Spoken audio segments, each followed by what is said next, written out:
Have you ever thought how can you speak English great? Ese wigeze wibaza ni gute wavuga Icyongereza neza? Imitating what others are saying, even what they are right, can help you increase your English skills. Kwigana ibyo abandi bavuga cyangwa se uburyo bandika byagufasha kongera urwego rwawe rw'Icyongereza. That's why I made this video to show you some new words you can use in everyday life. Niyo mpamvu nakoze iyi video kugira ngo nkwereke amwe mu magambo wakoresha mu buzima bwa buri munsi. So what I want you to do is take paper and write them down, then you repeat after this video. Nagusaba no ko afite ikaramu n'ikayi ukazandika kugira ngo uyubasha gusubiramo nyuma y'iyi video. So let's start. Show me what you have. Show me what you have. Nyereka ibyo ufite. Show me what you have. How long does it take? How long does it take? Ibifata igihe kingana ute? How long does it take? I am sorry for that. I'm sorry for that.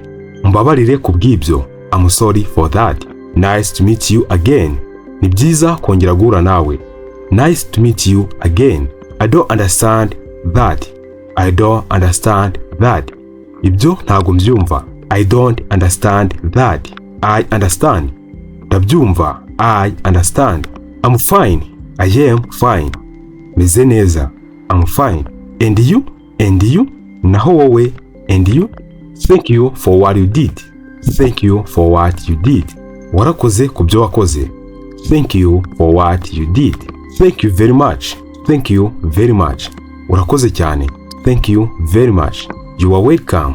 You are welcome. Iyo umuntu akubwiye ngo thank you very much cyangwa se ngo thank you, uramusubiza ngo you are welcome. You are welcome. Urakaza neza.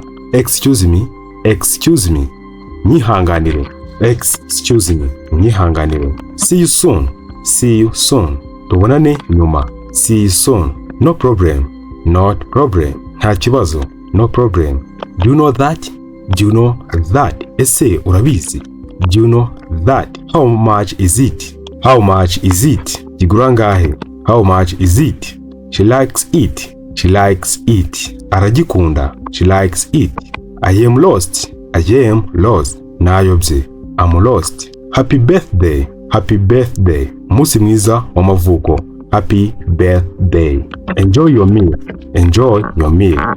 Uryoherwe. Enjoy your meal. I wish you good luck. I wish you good luck. Nkwifurije amahirwe. I wish you good luck. Of course I know.